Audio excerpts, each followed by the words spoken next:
Olá, queridos companheiros de jornada, amados irmãos, estamos aqui para mais um vídeo sobre a edificação cristã ainda. Nós vamos falar sobre as viagens de Paulo para difundir o cristianismo.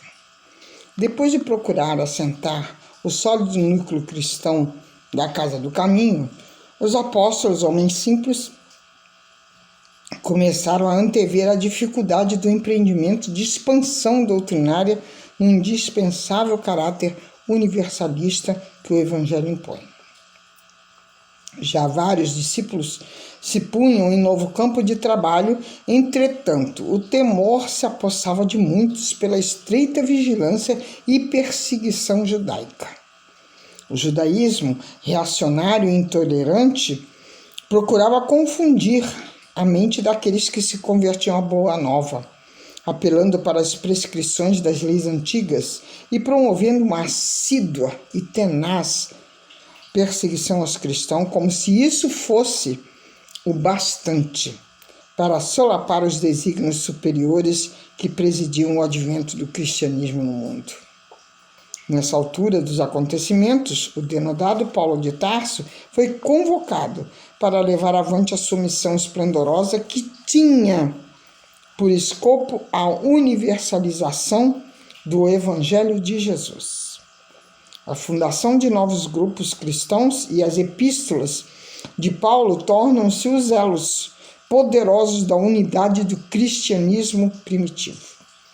Seu conhecimento profundo das antigas escrituras, como o doutor da lei que era, sua cultura helenística de homem rico e nobre na época, seu coração reto e justo, de ardor inflamado e impetuoso, são as armas do bom combate para o qual Jesus precisava. Na natural desconfiança do período pós-conversão, Paulo chega ao coração sincero dos seus novos pares que lhe confiaram as tarefas verdadeiramente convincentes na difusão e na edificação cristã. Paulo fez 3 viagens missionárias e, além disso, percorreu vastas regiões e cidades importantes, sempre apregoando o nome de Jesus. E essas pregações tiveram o seu epílogo em Roma. No capítulo 11, no versículo 19 do Atos dos Apóstolos, encontramos a preparação para a sua primeira viagem.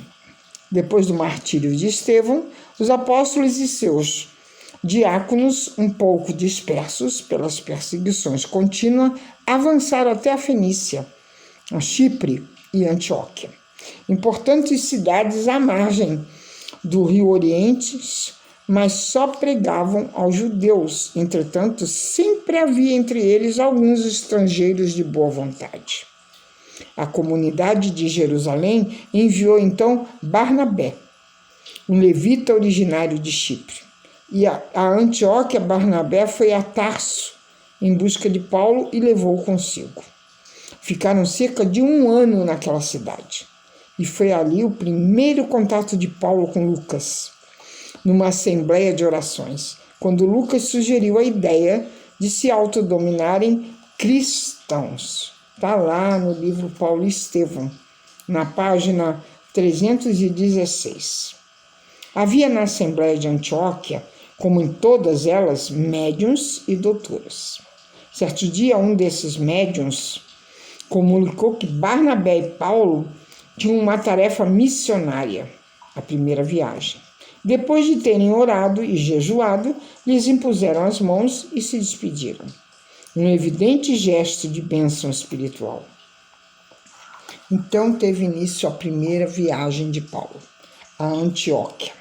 A urgência dessa missão era no mundo grego, levando oficialmente o evangelho para fora da Palestina. Levaram consigo João, Marcos, sobrinho de Barnabé, e o futuro evangelista também, que era João. Saulo já se denominava Paulo, nome latinizado de Saulo. Foram para Chipre. Na ilha natal de Barnabé, eles pregaram o evangelho em Salamina e Pafos, numa comunidade judaica. Anunciavam nas sinagogas e outros lugares a palavra de Deus. Foi em Pafos que Paulo converte o procônsul Sérgio Paulo, de quem ele se torna um grande amigo. Na casa do procônsul, Paulo encontra um mago de nome Elimas, numa evidente demonstração de que a magia ganhava espaço no racionalismo grego. Na Grécia, a terceira cidade, ele desembarcou em Perge e João, indeciso e imaturo, decide voltar a Jerusalém para perto da sua mãe. Os judeus da diáspora se espalhavam por toda a região. E nessa importante cidade, num dia de sábado, na sinagoga, lá em Antioquia da Psídia, o nome, os rabinos convidaram Paulo a dissertar sobre as Escrituras, pois era conhecida a sua fama de doutor da lei.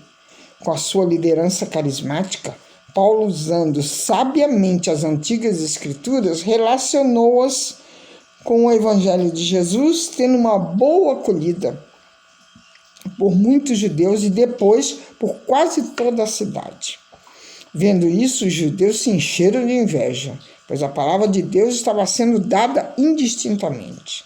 Paulo e Barnabé declaram então que, uma vez rejeitada a boa nova pelos judeus, eles iriam levá-la aos gentios, porque essa era a ordem do Senhor. Sacudindo a poeira dos pés, está lá em Lucas, no capítulo 9, versículo 5, eles seguiram adiante. Aí foram para Icônio. Na procura da evangelização aconteceram fatos parecidos com os da Antioquia. Depois da cura de um aleijado, a multidão fanática cria que eles como se eles fossem deuses, chamando Barnabé de Júpiter e Paulo de Mercúrio, que era o porta-voz dos deuses, porque era ele quem falava. A muito custo conseguiram impedir que esse povo lhes oferecesse sacrifícios. Os judeus se enfureceram com a reação dos gentios e deliberaram apedrejar Paulo, deixando-o como morto. Entretanto, no dia seguinte, Paulo e Barnabé seguiram para Derbe. Algum tempo depois voltaram pelas mesmas cidades para fortalecer o ânimo dos seus discípulos, encorajando-os na fé, na consciência da necessidade das tribulações da vida para entrar no reino de Deus. E assim retornaram a Antioquia. Então, por meio deles, Deus tinha aberto a porta da fé aos gentios. E tudo isso Paulo é que fez. Entre a primeira e a segunda viagem acontece uma coisa importante. A primeira Assembleia de Jerusalém, que já foi falado, foi um acontecimento decisivo para evitar as controvérsias que estavam surgindo entre os novos adeptos. Isso mais ou menos no ano de 48. Pedro e Tiago, filho de Alfeu, discursam nessa Assembleia e foram aprovadas decisões de grande importância para a história do cristianismo. A prudência de Pedro eliminou os conflitos. E aí eles estavam se preparando para a segunda viagem. Paulo e Barnabé com Judas e Silas, que eram médiuns também, são enviados a Antioquia da Síria, levando as conclusões da Assembleia. Em Antioquia, Paulo e Barnabé resolveram voltar às cidades que haviam visitado. Surgiu então grande desacordo entre eles, porque Barnabé queria levar novamente o seu sobrinho Marcos, ao que Paulo objetou incisivamente, porque esse havia abandonado eles antes. Barnabé partiu com Marcos para Chipre e Paulo levou Silas na segunda viagem por volta do ano 50, dirigindo-se assim à Síria. Atravessando a Síria, passaram por Tarso e seguiram para Derbe, Listra, Icônio, Antioquia da Psídia, as quais Paulo visitara na primeira viagem, e deixara núcleos cristãos organizados. Esta aparente repetição traz a importância da fixação dos ensinamentos e dos estímulos às comunidades fundadas, além de transmitir as prescrições dos anciões de Jerusalém. Em Listra, aquele se une a Timóteo, que era um rapaz inteligente e generoso, porque tem um carinho especial e que será sempre um dos seus discípulos mais fiéis. Está lá em Paulo Estevam, na página 136. Desculpe, 366. Foram para Galácia, pensando primeiro em ir a Éfeso. Paulo, dissuadido por seus guias espirituais, a ir para o norte, a Frígia e Galácia.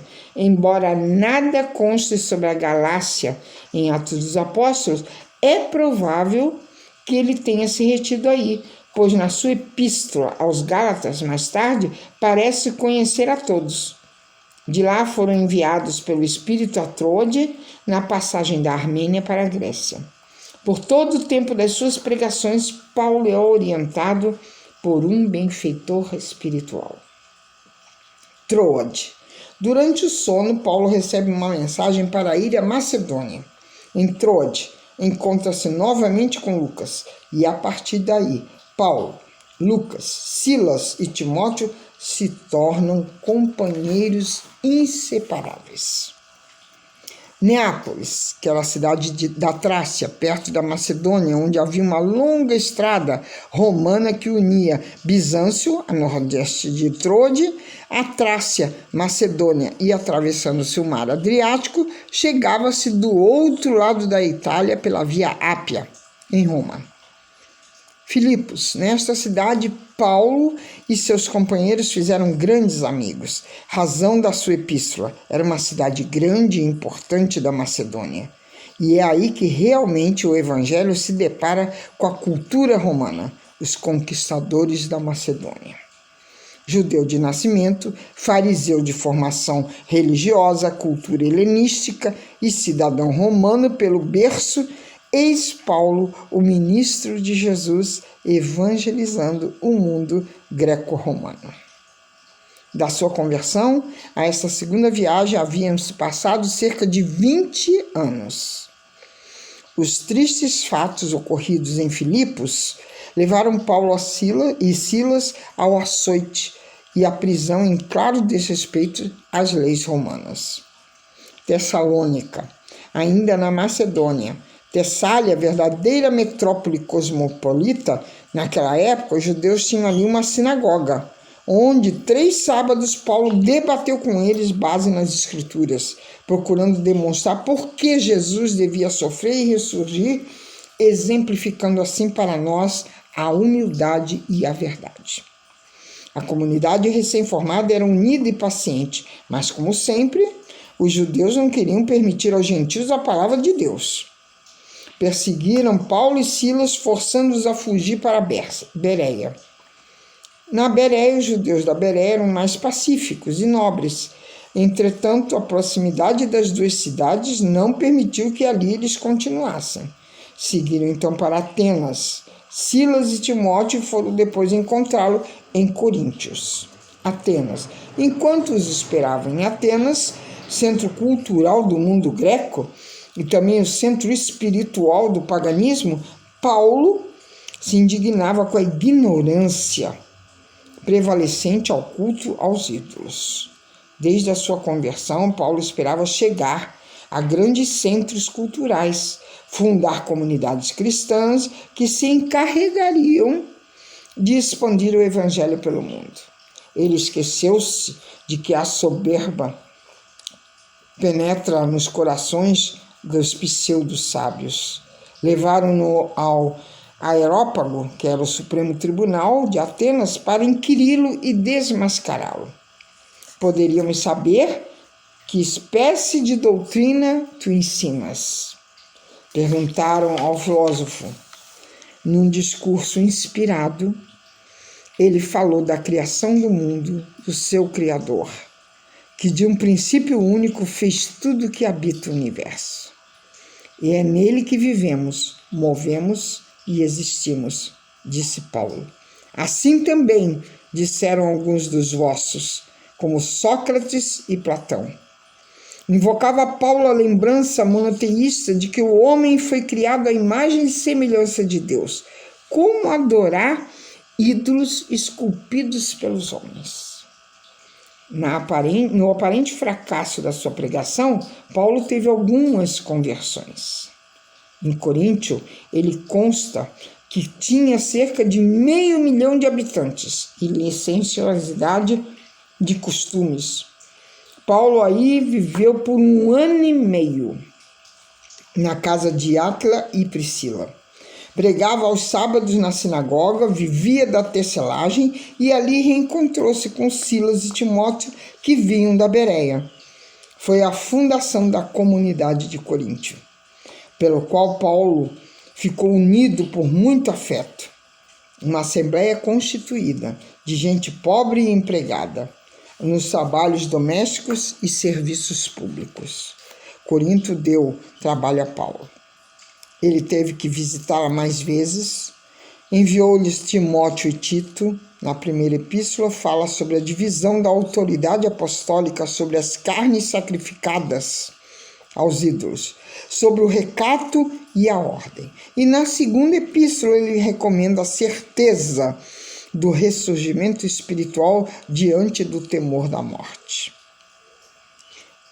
Em Cencreia, a cidade perto de Corinto, de lá ele foi para Éfeso, na Síria, seguindo para Cesareia, na Samaria, indo até Jerusalém prestar conta das suas viagens aos apóstolos, e chega ao seu destino, que é a Antioquia. E aí vem a terceira viagem de Paulo. A finalidade é novamente visitar as comunidades já fundadas. Depois de Tarso, Derbe, Listra, Icônio, chega a Éfeso. E aí ele ficou mais 2 anos, sempre com Lucas. Tudo indica que a correspondência epistolar com Corinto surgiu aí. Também aos Colossenses, Gálatas e Filipenses, provavelmente. Éfeso era um centro cosmopolita, religioso, político e comercial, rivalizando-se assim com Alexandria na África. Nessa pequena comunidade cristã, seus membros só conheciam os ensinos de João Batista.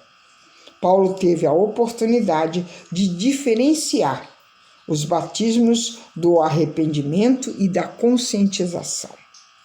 Como eram incrédulos, Paulo pacientemente tomou-os um a cada dia durante 2 anos de permanência ali. De Éfeso foi a Grécia, a Filipos e Corinto por 3 meses.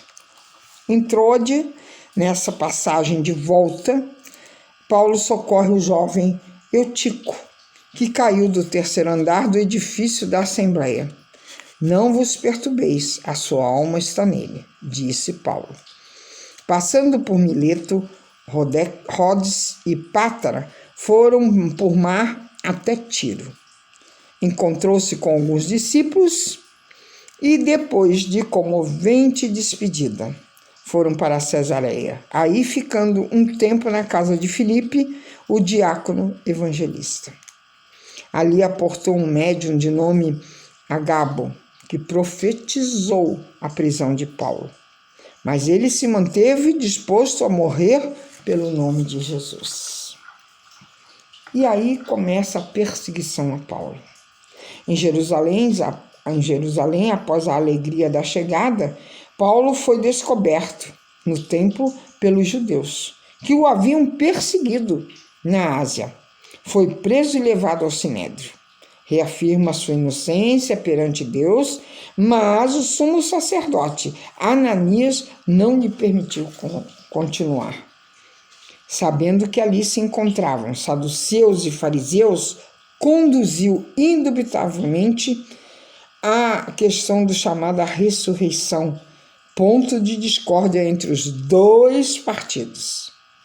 Livrando da conjuração dos judeus, o tribuno Cláudio Lísias envia-o de noite a Cesareia para o governador Félix, para quem Paulo faz uma dissertação.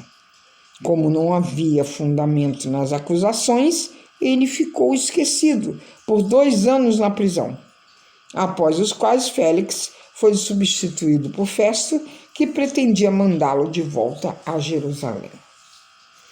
Como cidadão romano, Paulo apelou para César e antes encontrou-se com o rei Agripa e Berenice, que o consideraram inocente. A sua viagem para Roma, que foi um grande martírio de Paulo. De Cesareia a Roma, problemas se multiplicaram.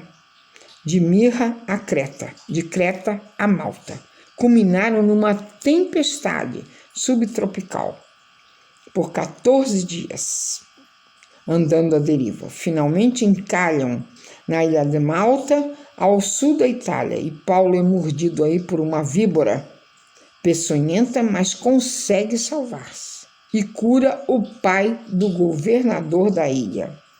Vários meses depois, Paulo e Lucas chegam a Roma, recobrando o ânimo no encontro com os irmãos da fé.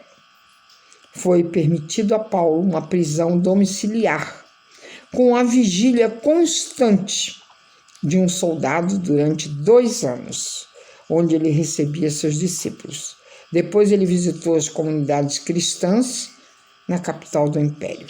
Alguns estudiosos falam e afirmam ter conhecido uma viagem de Paulo à Espanha, que também é narrada lá em Paulo e Estevão, na página 521 do 8º capítulo desse livro, sempre em companhia de Lucas e Timóteo.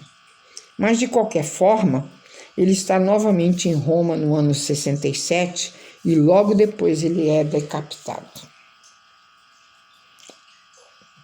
Por hoje é só. Beijos e até o próximo vídeo.